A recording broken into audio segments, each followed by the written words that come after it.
वहीं दिल्ली में इन दिनों नशे का कारोबार खूब फल फूल रहा है। जहां पूर्वी दिल्ली के कई इलाकों में नशा आसानी से मिल रहा है, वहीं इसको लेकर जनतंत्र टीवी के संवाददाता कपिल मेडी ने जब इस पूरे मामले पर ग्राउंड रिपोर्ट का जायजा लिया तो हकीकत रोंगटे खड़े करने वाली दिखी। रिपोर्ट देखिए।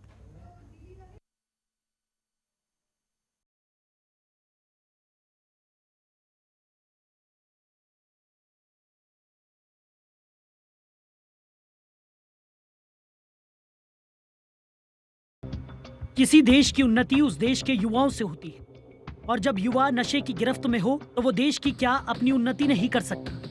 वहीं इसको लेकर जनतंत्र टीवी के संवाददाता कपिल मेडी ने पूर्वी दिल्ली का जायजा लिया और कुछ हैरान करने वाली चीजें निकलकर सामने आई, जिन्हें देखकर आपके भी रोंगटे खड़े हो जाएंगे। सबसे पहले आपको दिखाते हैं वो नजारा जो काफी हैरान परेशान करने वाला था, जहां दो युवा खुलेआम पार्क में बैठकर नशे का इंजेक्शन ले रहे थे। वहीं उनसे इंजेक्शन के बारे में पूछने पर उन्होंने बताया कि इंजेक्शन इलाके के किसी भी मेडिकल स्टोर पर आसानी से 120 रुपए में उपलब्ध हो जाता है। ₹100 में मिलता है इंजेक्शन? क्या बोलते हो उसे? क्या खरीदने जाते हो? क्या बोलते हो? है एबल। और कितने का देता है तुम्हें? 120। इससे फिर तुम क्या नशा करते हो? इससे नशा हो जाता है? हैं? मजबूरी में करते हो? अच्छा। ये तो सिर्फ शुरुआत थी। आगे जो हमने देखा वो प्रशासन की सारी पोल खोल कर रख रहा था। जहां गाजीपुर इलाके में गाजीपुर डेयरी फार्म में एक पार्क में एक शख्स शराब बेचता हुआ नजर आया, जिसने खुलेआम शराब से भरी बोरी रखी हुई थी।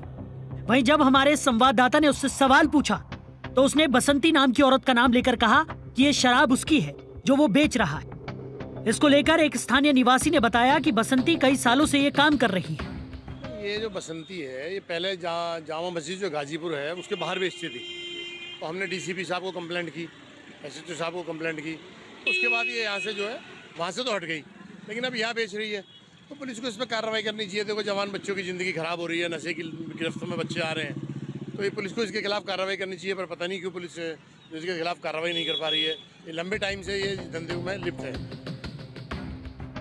इसी तरह ऐसे कई इलाकों में खुलेआम नशे का धंधा चल रहा है। वहीं खिचड़ीपुर इलाके में जहां 5 केंद्र सरकार के केंद्र विद्यालय और 3 दिल्ली सरकार के स्कूल चल रहे हैं, जहां बच्चों का सुबह शाम आना जाना होता है, वहां खुलेआम शराब बेची जा रही है, जिससे इलाके के लोग बेहद परेशान हैं। आरडब्ल्यूए प्रेसिडेंट ने बताया कि बीट कांस्टेबल की मिलीभगत से ये पूरा शराब का कारोबार फल फूल रहा है। अपने कार्यकाल में जो भी 1 साल का मेरा रहा तकरीबन, उसमें मैंने सबसे बड़ी समस्या हमारे युवाओं को लेके देखी कि किस तरीके से हमारे जो युवा हैं नशे की तरफ इतनी तेज़ी से जा रहे हैं, और जिनका काम है इस नशे को रोकना, आज देखिए वही लोग इसके संरक्षण कर रहे हैं। खिचड़ीपुर, कल्याणपुरी, इवन गाजीपुर तक मैंने देखा कि बच्चों की मतलब जो छोटे छोटे बच्चे हैं, 14 साल 15 साल के बच्चे पब्लिक टॉयलेट्स के अंदर इंजेक्शन ले रहे हैं और मतलब ये नशा कर रहे हैं, और उनकी मौतें हो रही हैं।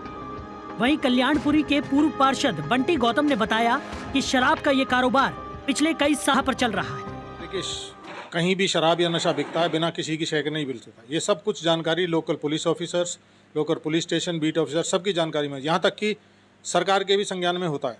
गली गली शराब बिक रही है और सरेआम शराब बिक रही है, और वो भी अवैध शराब बिक रही है। ऐसा नहीं है कि कोई सरकारी उससे बिक रही है, सरेआम स्कूलों के नज़दीक, मंदिर के नज़दीक बिक रही है। हमारे इलाके में खिचड़ीपुर में है, आप कल्याणपुरी में ले लीजिए, एक तरफ स्कूल है, एक तरफ मंदिर हैं, लेकिन उनके बीच में शराब बेची जाए। आरडब्ल्यूए प्रेसिडेंट सुशील शर्मा ने कहा कि ये सब पुलिस की देखरेख में होता है, और पुलिस को सब कुछ पता होते हुए भी ये धंधा फल फूल रहा है। राजधानी दिल्ली की बात करें तो दिल्ली में अवैध नशे का कारोबार है, जिसकी जड़ें इतनी गहरी है कि कार्रवाई के नाम पर हमेशा खानापूर्ति होती है, और युवा जो देश का भविष्य है, उनका खुद भविष्य नशे के धुएं में उड़ रहा है। नशे ने बच्चों, युवाओं के साथ अमीर गरीब सबको गर्त में डाल दिया है। खास तौर से दिल्ली में अगर जल्द इस पर अंकुश नहीं लगता तो आने वाले समय में स्थिति भयावह होगी। तस्वीरों में शराब कारोबारी शराब को बेचते हुए नजर आ रहे हैं, कई चंद रुपयों के लिए युवाओं के जीवन के साथ खेलते हुए नजर आ रहे हैं। अब देखना यह है किस तरीके से दिल्ली पुलिस इस चुनौती को स्वीकार करती है और इस पूरे शराब माफियाओं के खेल को किस तरीके से अपने शिकंजे में लेकर और इस पूरे शराब माफियाओं को किस तरीके से रोकथाम करती है। जनतंत्र टीवी के लिए कपिल मेडी की रिपोर्ट।